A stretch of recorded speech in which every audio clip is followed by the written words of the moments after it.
Selamat pagi Ibu, perkenalkan saya Dr. Haya, dokter yang menjaga di Polipar pagi hari ini. Dengan Ibu siapa? Ibu Aha, dokter. Ibu Aha ya, usianya berapa Ibu? 35 tahun. 35 tahun. Maaf Ibu, pekerjaannya sekarang apa? Oh, saya ojek online, dok. Ojek online ya. Tinggalnya di mana Ibu? Di Lebak Sari. Lebak Sari, oh Palembang inilah ya Bu ya. Iya, dok. Ya, jadi kita akan melakukan tanya jawab pada Ibu. Nanti saya akan berikan beberapa pertanyaan untuk Ibu jawab untuk membantu saya dalam menegakkan diagnosis pada penyakit Ibu. Apakah Ibu bersedia?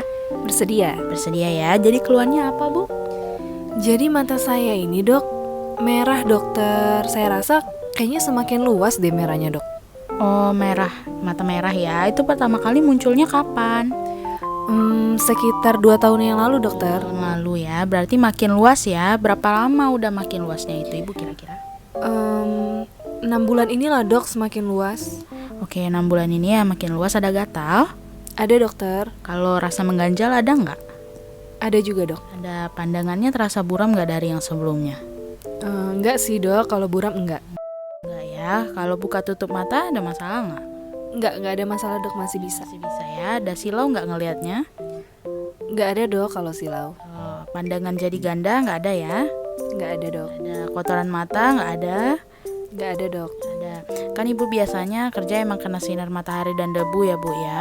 Iya, dok, saya kalau di jalan tuh banyak kena debu, terus kan panas juga ya, dok ya. Ya, biasanya nggak pakai kacamata gitu ya Bu ya kalau lagi kerja ya?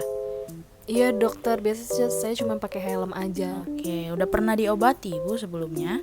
Saya udah pernah sih, dok, beli obat tetes mata mereknya. Oh, beli sendiri? Iya, Ya, biasa pakai berapa tetes sehari Bu?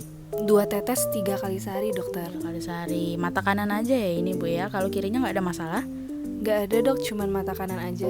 Oke, berarti ini pertama kali ya Bu? Atau sebelumnya udah pernah kayak gini? Belum pernah, dokter. Belum pernah ya? Kalau misalnya penyakit mata lain dulu udah ada? Pernah? Nggak pernah, dok, saya. Oke, Ibu sering kucek-kucek mata ya Bu ya? Iya, dok, karena gatal, dok. Karena gatel ya. Pernah ada kemasukan benda apa gitu nggak? Pernah ada menyebabkan jadi matanya sakit? Nggak ada sih, dok. Nggak ada. Kalau operasi mata pernah Bu? Nggak, dok. Kalau pakai kacamata sebelumnya? Nggak. Nggak Saya juga. nggak pakai kacamata. Oke. Kalau darah tinggi, kencing manis? Nggak ada, dokter. Ada ya. Ya di keluarga ada keluhan yang sama, mata merahnya bentuk segitiga gitu Bu?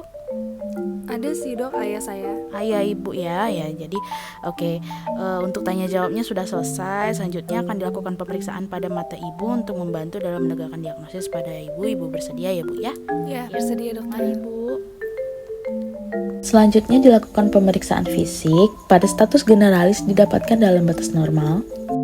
Dari hasil pemeriksaan status oftalmologi didapatkan visus oculi dextra dan sinistra adalah 6/6.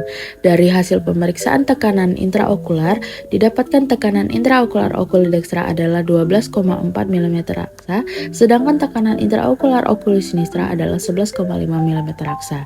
Selanjutnya, dari hasil pemeriksaan kedudukan bola mata pasien adalah ortoforia dan gerakan bola mata pasien baik ke segala arah. Selanjutnya dilakukan pemeriksaan segmen anterior pada kedua mata pasien. Pada palpebra, oculi dextra dan oculi sinistra didapatkan tenang. Untuk pemeriksaan konjungtiva pada oculi dextra didapatkan tampak jaringan fibrovaskular dari arah nasal berbentuk segitiga dengan puncak melewati limbus lebih dari 2 mm. Pada pemeriksaan konjungtiva oculi sinistra didapatkan tenang. Untuk kornea pada oculi dextra dan oculi sinistra didapatkan jernih. Pemeriksaan bilik mata depan oculi dextra dan oculi sinistra didapatkan sedang. Pemeriksaan iris pada oculi dextra dan gambaran sinistra didapatkan gambaran baik. Untuk pupil oculi dextra dan oculi sinistra didapatkan bulat, sentral, refleks cahaya positif dan diameter 3 mm. Untuk pemeriksaan lensa pada oculi dextra dan oculi sinistra didapatkan jernih. Lalu pada pemeriksaan segmen posterior didapatkan dalam batas normal. Baik Ibu, jadi tadi kita kan sudah melakukan tanya jawab, sudah kita periksa juga matanya. Kalau dari hasil pemeriksaan kita, jadi di mata Ibu itu ada selaput jaringan. Kalau bahasa medisnya itu pterygium, nama penyakitnya Ibu. Jadi Pterygium merupakan suatu pertumbuhan fibrovaskular konjungtiva yang bersifat degeneratif dan invasif. Diduga penyebabnya adalah iritasi kronis akibat debu, cahaya sinar matahari, dan udara yang panas. Etiologinya belum diketahui dengan jelas dan diduga merupakan suatu neoplasma, radang, dan degenerasi. Pterygium biasanya terletak pada celah kelopak mata bagian nasal ataupun temporal konjungtiva yang meluas ke kornea, berbentuk segitiga dengan puncak di bagian sentral atau di daerah kornea. Pseudopterygium mirip dengan pterygium, di mana terdapat jaringan fibrovaskular yang timbul pada konjungtiva bulbi menuju kornea.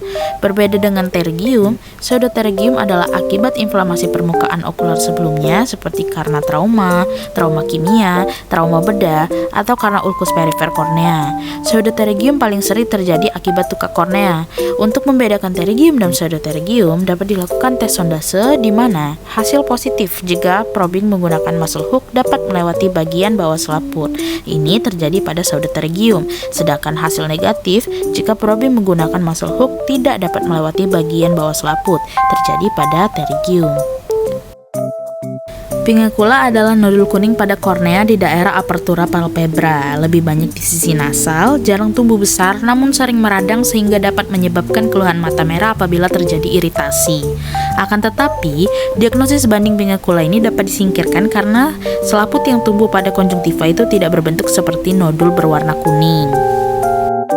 Berdasarkan tampilan klinis khas, diagnosis mengarah pada pterygium dari pertumbuhan arah nasal dengan puncak tumbuh ke arah sentral atau mendekati kornea.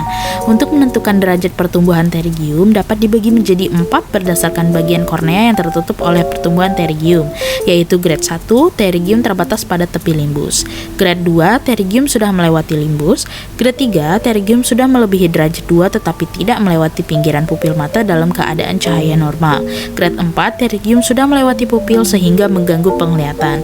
Berdasarkan derajat pertumbuhan pterygium, maka pasien pada kasus ini didiagnosis mengalami pterygium nasal grade 2 oculodextra. Pada kasus ini diduga terjadi akibat sinar ultraviolet, udara yang panas, dan lingkungan dengan debu atau iritan yang banyak. Faktor lingkungan dapat menyebabkan pertumbuhan pterygium. Pada kasus ini berkaitan dengan kebiasaan pasien sehari-hari, yaitu menggosok mata ketika terpapar debu dan paparan sinar ultraviolet intens mengakibatkan terjadinya penebalan dan pertumbuhan konjungtiva bulbi yang menjalar ke kornea. Beberapa studi menunjukkan faktor predisposisi genetik untuk kondisi ini. Dalam kasus ini, pasien mengaku ada anggota keluarga, ayah, yang pernah mengalami kondisi mata yang sama dengan pasien. Indikasi pembedahan pterygium adalah pterygium grade 3-4, pterygium yang mengganggu penglihatan, pterygium yang sering menimbulkan mata merah, berair, dan silau karena astigmatismus, serta masalah kosmetik terutama pada pasien wanita. Pada pasien ini, belum diindikasikan untuk dilakukan operasi karena belum menyebabkan gangguan penglihatan. Pterygium telah melewati limbus kornea namun masih kurang dari 2 mm dan tidak melebihi pinggiran pupil mata. Pasien ini diberikan artificial tears berupa sodium klorid 4,4 ml dengan potasium klorid 0,8 ml 1 tetes tiap 4 jam oculodextra sebagai lubrikan pada mata. Pemberian artificial tears ini ditujukan untuk mengurangi keluhan, bukan untuk menyembuhkan atau menghilangkan selaput kemerahan. Apabila seiring waktu terjadi pemberatan keluhan, pasien dapat segera berobat kembali. Prognosis quo ad vitam pada pasien ini adalah bonam karena pterygium tidak mengancam nyawa. Prognosis quo ad functionam pada pasien ini adalah bonam karena belum mengenai aksis visual atau belum mencapai pupil. Sedangkan prognosis quo ad sanationem pada pasien ini adalah dubia ad bonam dikarenakan pterygium dapat progresif, resesif, ataupun tetap. Edukasi yang dilakukan adalah menjelaskan bahwa pertumbuhan selaput kemerahan ini dapat dipicu oleh faktor paparan sinar matahari, debu, dan iritan yang intens. Penanganan utama untuk pterygium ini adalah tindakan pembedahan. Namun, pada pasien ini, selaput kemerahan itu belum mengenai akses visual sehingga belum mengganggu penglihatan dan belum perlu dilakukan pembedahan. Pertumbuhan selaput kemerahan ini bersifat progresif, artinya selaput kemerahan dapat meluas dan menebal seiring waktu, sehingga pasien perlu mencegah progresivitas tersebut dengan menggunakan kacamata pelindung dan topi lebar saat beraktivitas di luar rumah.